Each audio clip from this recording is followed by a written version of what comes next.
सर्वेभ्यो नमः।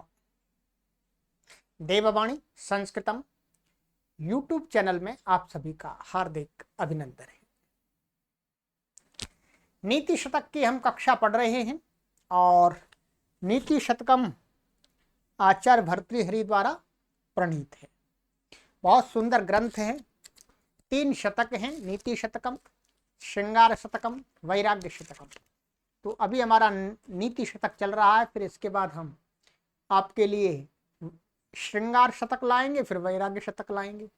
क्योंकि जीवन में श्रृंगार पहले आता, वैराग्य बाद में आता है। ठीक है, तो नीति पूर्वक श्रृंगार और श्रृंगार पूर्वक वैराग्य, तब आगे की यात्रा बढ़ती है। तो चलिएगा, नीति शतकम में हमने आपको काफी पढ़ा दिया है।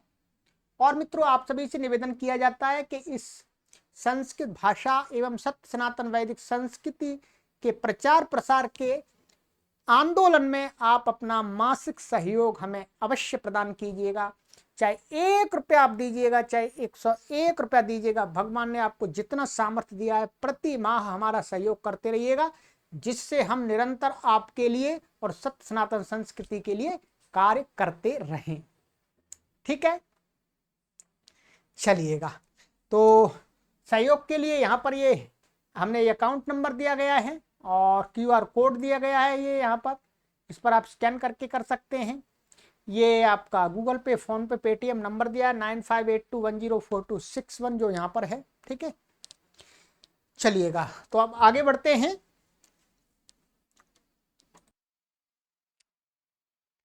तो ये हमारा सज्जन पद्धति हमारी कंप्लीट हो गई है। अब आज से आगे हम पढ़ेंगे परोपकार पद्धति।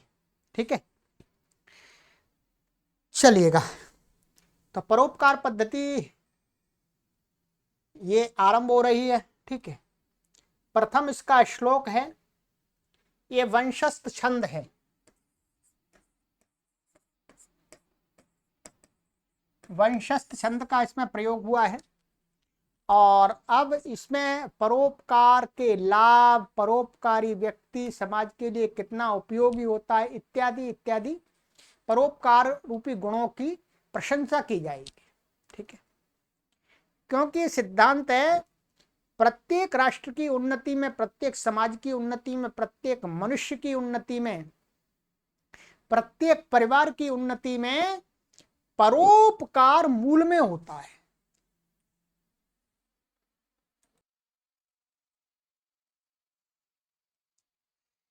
तो आइएगा, श्लोक है और इसमें इसको ऐसा कर लीजिएगा, ये एक शब्द है और यहां पर विसर्ग मिस हो रहा है। ठीक है, बाकी पूरा सही है श्लोक। ठीक है, चलिएगा, बोलिएगा। भवन्ते नम्रास्तरवः फलोद्गमैर्नवाम्बुभिर्भूमि विलम्बिनो घनाः अनुद्धताः सत्पुरुषाः समृद्धिभिः स्वभाव एवैष परोपकारिणाम्।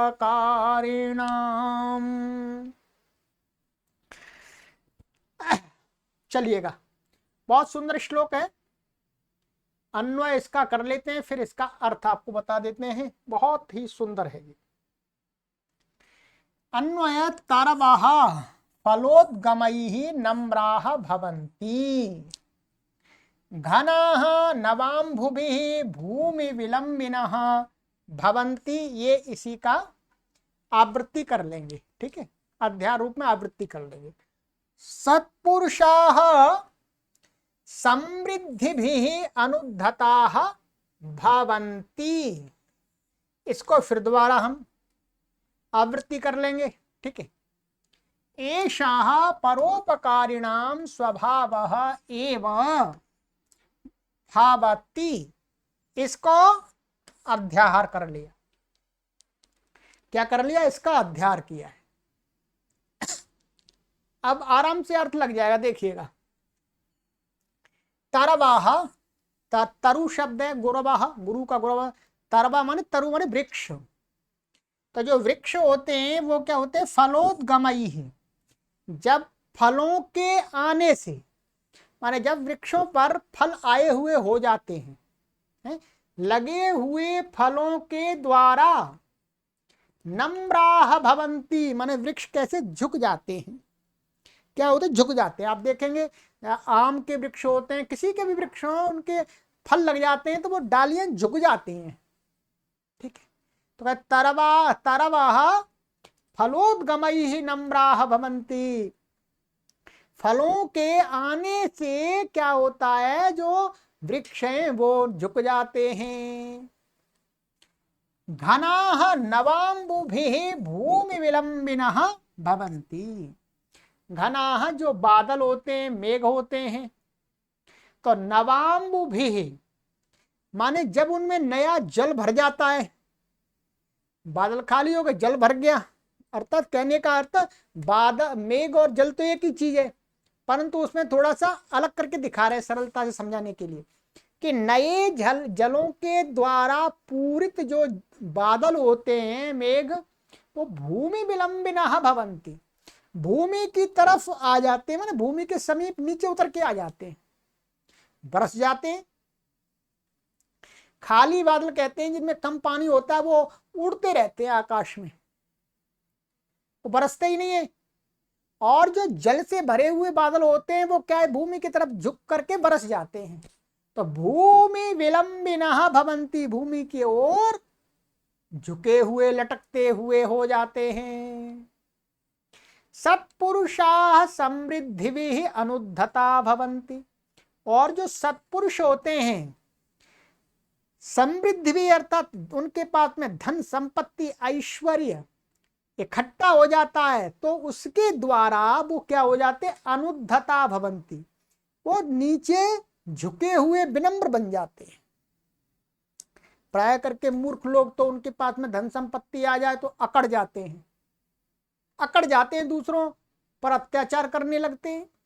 परंतु सत्पुरुष लोगों के पास में जब समृद्धि आती है, धन संपत्तियां आती हैं, तो उनके माध्यम से वो और विनम्र हो जाते हैं। अनुद्धताः माने विनम्राः, विनम्र हो जाते हैं। एषः यः परोपकारिणाम, परोपकारी जो भी परोपकारी हैं उनका स्वभावः एव भवति, स्वभाव ही होता है। जो दूसरों के लिए परोपकार करने वाले लोग होते हैं, लोग अथवा कोई भी चीज हो, तो उनका स्वभाव ही होता है कि वो झुक जाते हैं। जो फल होते, पेड़ होते हैं, वृक्ष होते हैं, वो फलोद्गमयी, फल किसके लिए देते हैं, दूसरों के लिए, और दूसरों के लिए फलों को जब आ जाते हैं उनके ऊपर वो झुक जाते हैं, अकड़ते नहीं है कि फल मेरे पास में भाई चुप, ऐसा नहीं, वो स्वयं ही दूसरों को परोपकार के लिए फल उन पर आते हैं और वो झुक जाते हैं। बहुत अच्छा उदाहरण ढूंढा उन्होंने। ठीक है, इसी प्रकार से बादल हैं, बादल भी इस भूमि पर लोगों को लिए जल बरसाना होता है तो क्या होते, नीचे झुक जाते हैं, नीचे आ जाते हैं। ऐसा तो नहीं ऊपर ही चले जाते हैं बिल्कुल और ऊपर चले जाएंगे नहीं। जब बरसना होता है, लोगों को उन्हें जल देना होता है, तो क्या करते हैं, नीचे आके बरस जाते हैं। और ऐसे ही सत्पुरुष लोग होते हैं, उनके पास समृद्धि आती है तो वो और झुक जाते हैं।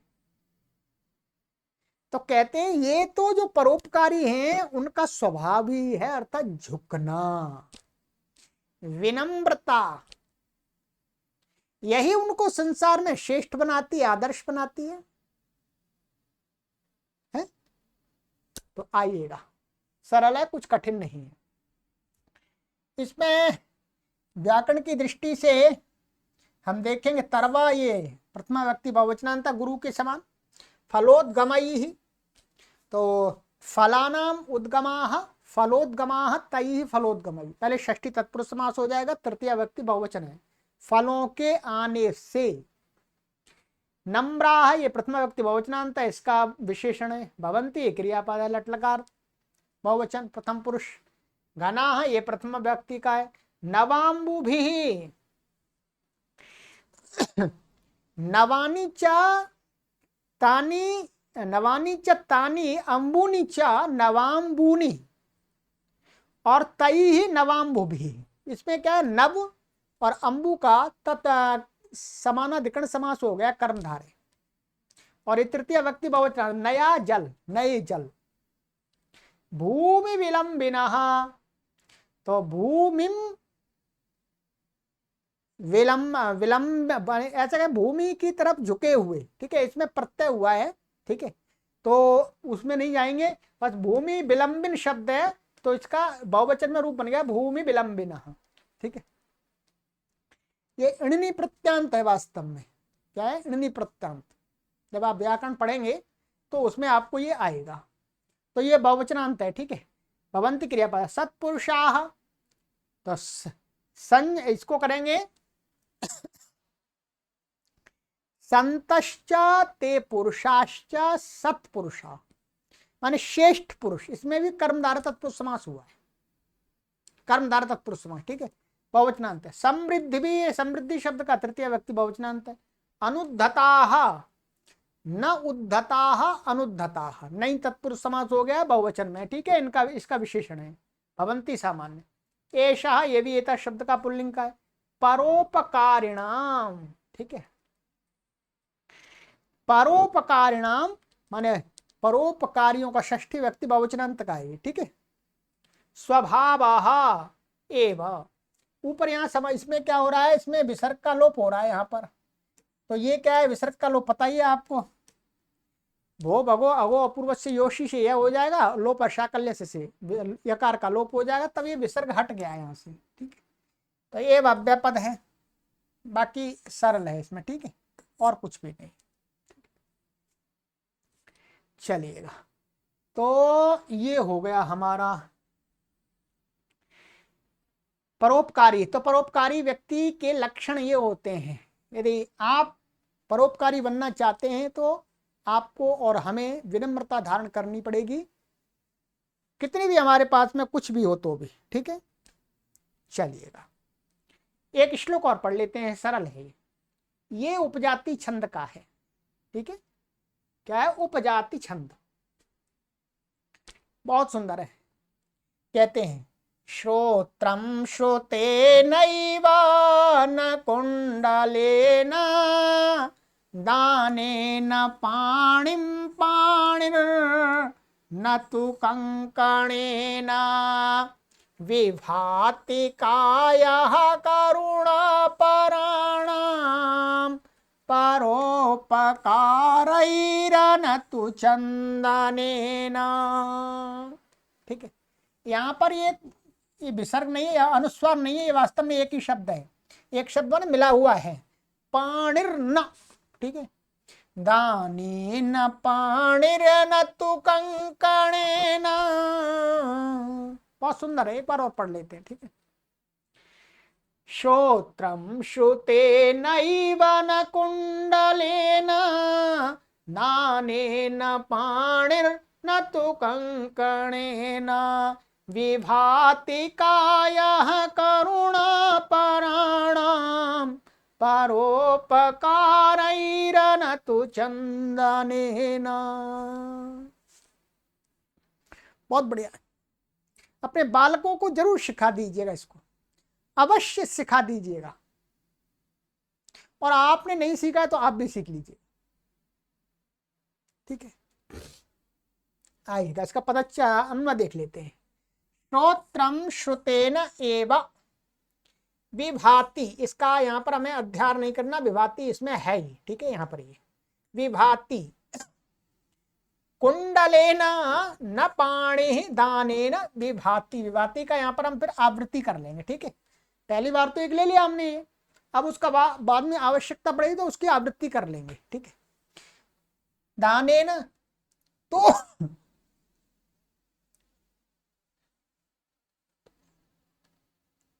ये विभाग ये है, हाँ, कुंडलेना और न, कुंडलेना ना यहाँ तक आएगा ये वास्तव में, ठीक है। पाणि दानेन विभाति, और यहाँ पर न नहीं, न यहाँ आएगा, इसमें गलत हो गया, न तो कंकणेन, ये यहाँ पर आएगा, ठीक है। पाणि दानेन विभाति न तो कंकणेन, न वहां पहले जाएगा, यहां से हटेगा। कहते करुणा पराणाम काया परोपकारैः विभाति चंदनेन न। ठीक है, सरल है। कहते हैं श्रोत्रम माने जो कान है, श्रुतेन एव विभाति। जब हम इससे अच्छी अच्छी बातें सुनते हैं, ज्ञान की बातें सुनते हैं, वेदों के उपदेश सुनते हैं, संत महात्माओं की वाणी सुनते हैं, ठीक है, तो अब ये विभाति माने शोभा देते हैं, तब हमारे ये कान उपयोगी हैं हमारे लिए। कुन न विभाति श्रुतेन एव माने सुनने से, ज्ञान की बातों को सुनने से ही ये शोभित होते हैं। कंकणेन न, वो कुंडलेन न, इनमें कुंडल लटका लिए हमने बड़े बड़े सोने के, हीरे के, और गंदी गंदी बातें सुन रहे हैं, गाने सुन रहे हैं। ठीक है, गाने अर्थात सुनने चाहिए, गाने पर बहुत गंदे गाने नहीं सुनने चाहिए जिससे हमारे मस्तिष्क के संस्कार विपरीत बन जाएं। ठीक है, अच्छे गाने सुनने चाहिए, पर गंदे गंदे गाने सुनना तो वो, और कानों में कुंडल पहन लिए तो कान शोभित नहीं है, वो हमारे जीवन के लिए उपयोगी नहीं है। मनुष्य के जीवन के लिए उसका कोई उपयोग नहीं कान का। कुंडल पहनने के लिए कान परमात्मा ने नहीं बनाए हैं। कहना ये चाह रहा है कभी कि ये कुंडल पहनने के लिए नहीं बनाए, ये कान जो कर्ण बनाए हैं वो बनाए हैं मनुष्य अच्छी अच्छी बातों को सुन करके अपने जीवन का कल्याण करे, समाज का कल्याण करे, राष्ट्र का कल्याण करे। कुंडल पहनने के लिए कान नहीं बनाए। कुंडल पहनने के लिए कान बनाए होते तो सभी लोग कुंडल पहनते, सभी लोग पहनते ही नहीं, पर सुनते सभी लोग हैं।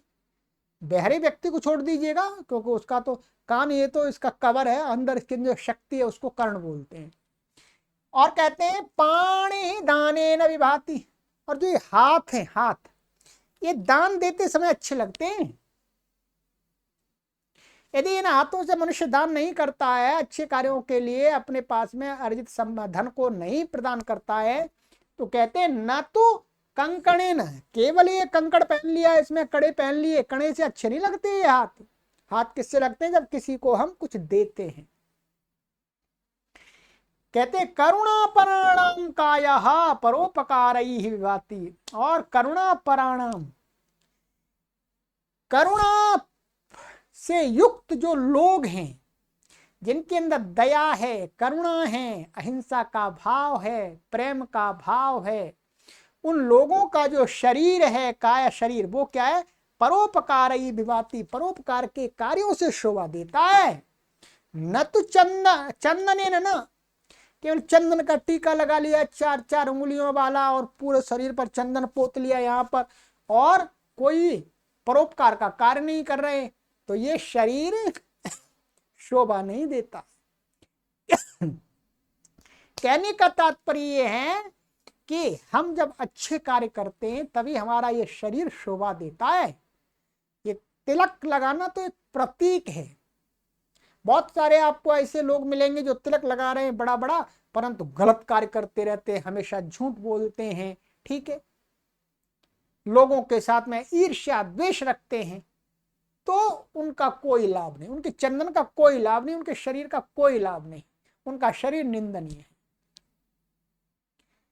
तो ज्ञान की प्रशंसा की गई है, कर्म की प्रशंसा की गई है, वेश की प्रशंसा नहीं की गई। वेश या भेष, हमारे बाह्य आडंबरों की निंदा की गई है, हमारे आंतरिक कर्मों की, हमारे आंतरिक विचारों की इसमें प्रशंसा की गई है। आंतरिक विचार, हमारे कार्य ही यदि अच्छे होंगे तो फिर हमारा कल्याण होगा, और हम आडंबरों से युक्त रहेंगे, हमारे कार्य और हमारा चिंतन, हमारी आंतरिक सोच गंदी होगी तो हमारी आत्मोन्नति नहीं होगी। कहने का भाव ये है कवि का। ठीक है, तो आइएगा आज से हम प्रतिज्ञा करें कि हम अच्छी बातें ही सुने। आज से हम प्रतिज्ञा करें कि हम दूसरों को इन हाथों से कुछ न कुछ देने का अवसर प्राप्त करते रहें हमेशा, और ये शरीर से हम परोपकार के कार्य करते रहें। चंदन भी पोत लें, चंदन पोतना कोई गलत नहीं है, परंतु चंदन पोतने से पहले हम परोपकार के कार्य भी करें। ठीक है, चलिए, तो ये हो गया, सरल है श्लोक बिल्कुल। श्रोत्र में प्रथमा व्यक्ति एकवचनांत, श्रुतेन एव तृतीय व्यक्ति एकवचनांत, तो ये एव इसके संधि हो गई, वृद्धि रेची, वृद्धि संधि हो गई। न अव्यापद है, कुंडलेन तृतीय व्यक्ति एक वचनांत है, दानेन तृतीय व्यक्ति एक वचनांत है, पाणिर पाणिर है, तो ये ना इसलिए विसर्ग नहीं हुआ है, रेफ ही रह गया है, पाणि है वास्तव में, ठीक है। न अव्यापद है, प्रथमा व्यक्ति वचनांत है, ये पाणि है। तो अव्यापद है, कंकणेन तृतीय व्यक्ति एक वचनांत है। विभातीय क्रियापद है, लट लकार का प्रथम पुरुष का एक वचन का रूप है। काया प्रथमा व्यक्ति एक वचनांत है, करुणा पराणाम षष्ठी व्यक्ति बहुवचनांत है, ठीक है। परोपकारैः, तो परोपकारैः ना आ रहा इसलिए विसर्ग नहीं हुआ, तो तृतीय व्यक्ति बहुवचनांत है। ना अव्यापद है, तू अव्यापद है इसमें। चंदनेन तृतीय व्यक्ति एक वचन। तो आज के ये दोनों श्लोक बहुत ही सुंदर है, बहुत ही सुंदर है। सुंदर तो सभी श्लोक हैं, पर ये एकदम सरल भाषा में है और डायरेक्ट हमको ये एकदम प्रभावित कर रहे हैं, हमको प्रेरणा दे रहे हैं एकदम, भाई हमको ऐसा करना चाहिए, ठीक है। चलिएगा, तो अब आगे की कक्षा में आगे श्लोक पढ़ेंगे। तीसरा, पद्माकरम देन करो विकची करोति, चंद्रो विकासयति कैरव चक्रवालम, नाभ्यर्थितो जलधरोऽपि जलं ददाति, संतः स्वयं परहितेषु कृताभियोगाः। अर्थ अगली कक्षा में करेंगे, ठीक है। शेयर जरूर करते रहिएगा मित्रों, ठीक है। और अपनी आहुति प्रतिमाह अपने हाथों को इस श्रेष्ठ कार्य में प्रदान करके इनको शोभित कर लीजिएगा। श्लोक का भाव हमें यही सिखाता है। हम भी आप सभी को ज्ञान दे करके अपने आप को सुशोभित कर रहे हैं। हम धन नहीं दे सकते आपको, क्योंकि हमारे पास में धन नहीं है, होता तो दे भी देते आपको, ठीक, परंतु हम आपको ज्ञान प्रदान करके जो संसार की सर्वश्रेष्ठ वस्तु है ज्ञान विद्या, उसको आपको दे करके अपने आप को सुशोभित कर रहे हैं। आप पर कोई एहसान नहीं कर रहे हैं, हम अपने शरीर को, अपने इस मानव जीवन का उद्धार कर रहे हैं, अपने मानव जीवन को सफल कर रहे हैं। चलिएगा, सर्वेभ्यो नमः।